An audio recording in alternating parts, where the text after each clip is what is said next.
Ciao a tutti ragazzi, io sono Umberto e ben ritrovati in questo mio nuovo video.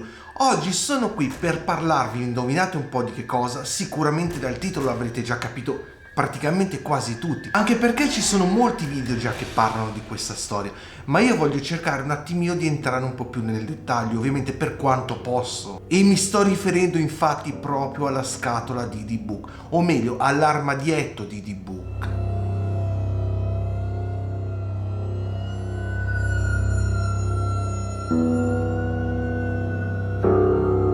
Ma prima di cominciare, ovviamente come di consuetudine, come tutti quanti ormai sapete, vi invito ad iscrivervi a questo canale, di attivare tutte le campanelline, di commentare tantissimo questo video e di tempestarlo di like. Ma partiamo subito senza perdere altro tempo. Nel cuore dell'Europa orientale, in un villaggio ebraico della Polonia del XVII secolo, viveva una giovane donna chiamata Rivka. Questa ragazza dovete sapere che era figlia di un cabalista, ovvero del rabbino Eliezer ben Shimon, che ha dedicato tutta la sua vita a cercare di scoprire i segreti mistici del Torah.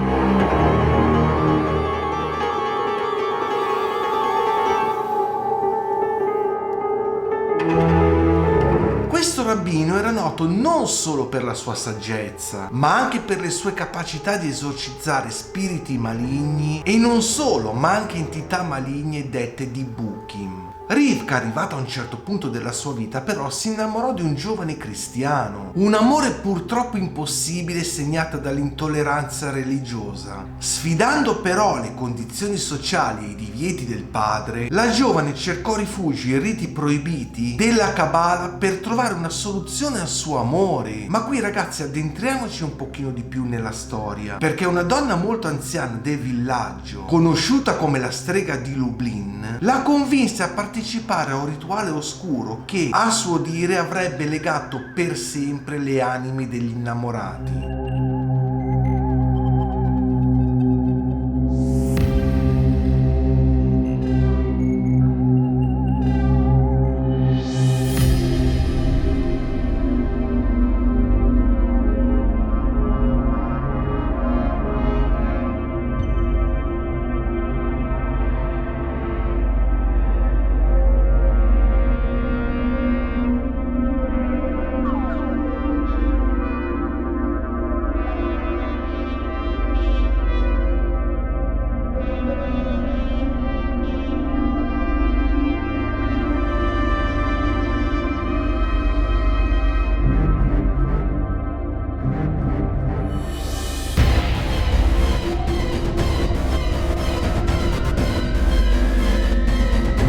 Questo rituale, questa cerimonia venne svolta in una foresta sotto la luce della totale luna piena, utilizzando sia formule segrete che simboli incisi in un antico legno di noce. L'anziana donna, infatti, durante proprio quella cerimonia creò una scatola del rituale destinata a contenere l'essenza del desiderio e del fatidico amore proibito di Rivka. Purtroppo, raga, questo rituale si concluse in una tragedia. Infatti, invece di sigillare l'amore in questa scatola, liberarono proprio un Dibuk, uno spirito maligno, legato purtroppo a dei peccati della sua vita passata.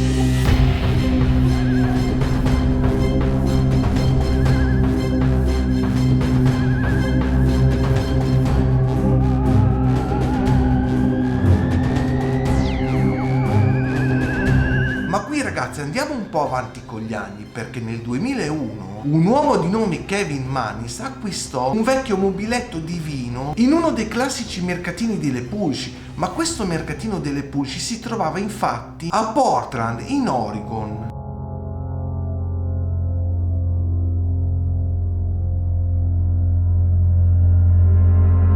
Lo comprò da una signora anziana ebrea che gli raccontò una storia inquietante. Pensate che il mobiletto gli disse che apparteneva a sua nonna, la quale, sopravvissuta all'Olocausto, lo aveva portato con sé dalla Polonia. La donna, molto probabilmente conoscendo quello che c'era all'interno di questa scatola, insomma i suoi segreti, lo avvertì tassativamente di non aprire mai quella scatola, affermando appunto che al suo interno abitava uno spirito maligno. premio. Ma Mannis, purtroppo ignorando questo avvertimento, portò questo oggetto nel suo negozio di antiquariato, senza immaginare in alcun modo tutti gli eventi allucinanti, strani e terrificanti che sarebbero seguiti. Infatti, non appena questo armadietto, insomma questa scatola, entrò nella sua vita, Mannis e tutti coloro che lo circondavano iniziarono davvero a sperimentare fenomeni inspiegabili, ad esempio oggetti che si rompevano da soli senza alcun motivo apparente, strani odori mischiati tra ammoniaca e gelsomino che si diffondevano nell'aria, ma non solo, anche degli incubi davvero terrificanti affliggevano tutte le loro menti durante tutte le notti dal momento in cui quella scatola è arrivata in possesso proprio di Mannis. Ma raga, facciamo un piccolo passo indietro, perché Mannis, infatti, una volta che ha aperto quella scatola, trova al suo interno degli oggetti davvero stranissimi, come ad esempio 2 ciocchi di capelli legati con un nastro, un calice di vino, una lastra di marmo con inciso, parole ebraiche e una piccola statua d'oro con dei simboli arcani.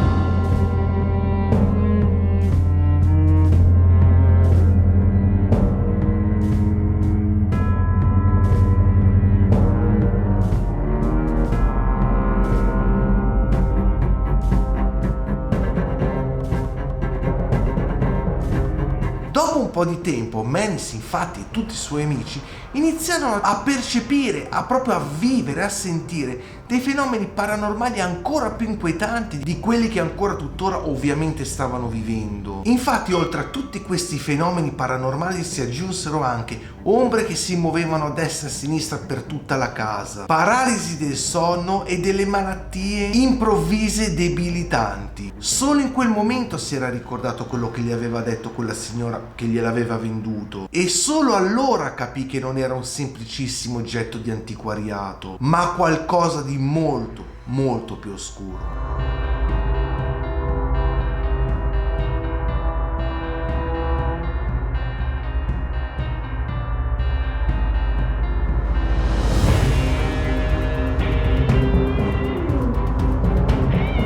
Nel tentativo infatti di liberarsi di questa maledizione, Mannis, pensate un po' che donò questa scatola come regalo alla madre. Ma indovinate un po' appena l'ha ricevuta che cosa accadde a questa povera donna? Subì un grave ictus e finì in ospedale, ovviamente incapace poi di parlare. Terrorizzato ovviamente da tutte queste situazioni terrificanti, allucinanti, Mannis tentò addirittura di venderla su eBay, raccontando proprio tutta la storia inquietante che c'era dietro quell'oggetto.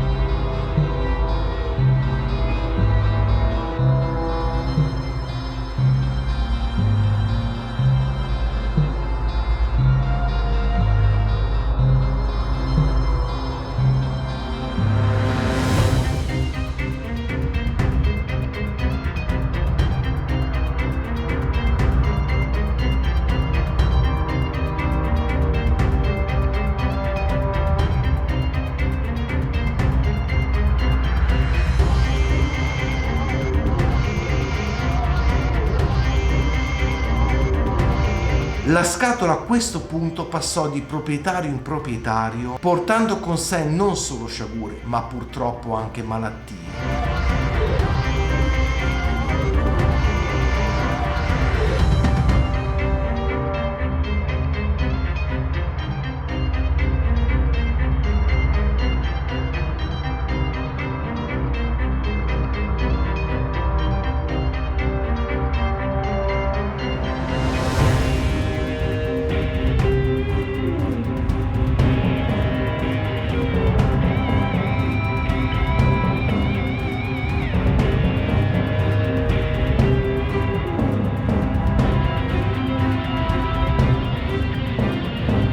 Fra tante persone infatti che l'acquistarono, uno dei proprietari fu Jason Exton, direttore di un museo del Midwest. Infatti, dopo aver acquisito la scatola e ovviamente aperta, riportò quasi immediatamente dei sintomi inquietanti, ovvero difficoltà respiratorie, sangue addirittura che gli colava dalla bocca senza alcun motivo e stranissimi sogni su una donna malvagia. Alla fine Ekstrom, per capirne un po' di più, contattò dei rabbini esperti in mistica ebraica che lo aiutarono infatti a sigillare quella scatola in un luogo sicuro, proprio per impedire a questo Dybbuk, appunto questo demone malvagio, di continuare a tormentare chiunque lo possedesse. Nonostante questo sigillo, questa scatola di Dybbuk continua sia ad affascinare ma soprattutto a terrorizzare. Alcuni pensano che sia solo una bufala, mentre altri effettivamente credono che al suo interno si nasconda proprio un'entità malvagia e molto molto potente.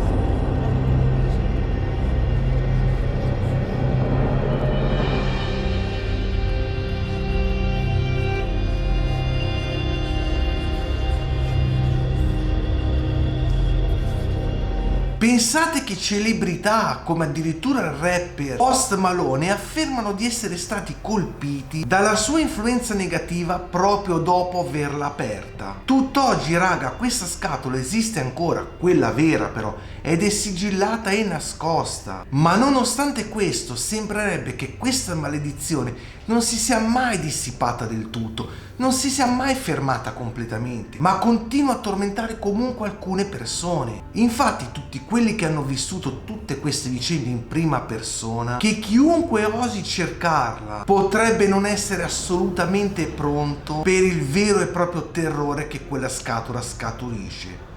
Ragazzi, anche per oggi questo video termina qua. Io spero che vi sia piaciuto, che vi affascini questa storia, anche se appunto, come ho detto a inizio video, l'avrete sicuramente già sentita un po' dappertutto. Ma prima di lasciarvi, mi raccomando, iscrivetevi al canale, tempestate questo video di like, condividetelo su tutti i vostri social, attivate tutte le campanelline e mi raccomando, commentate. E noi ci vediamo molto molto presto nel mio prossimo video, anche se non so esattamente ancora cosa vi racconterò, ma sarà sicuramente qualcosa di molto molto particolare. Quindi raga, stay tuned. Ciao a tutti.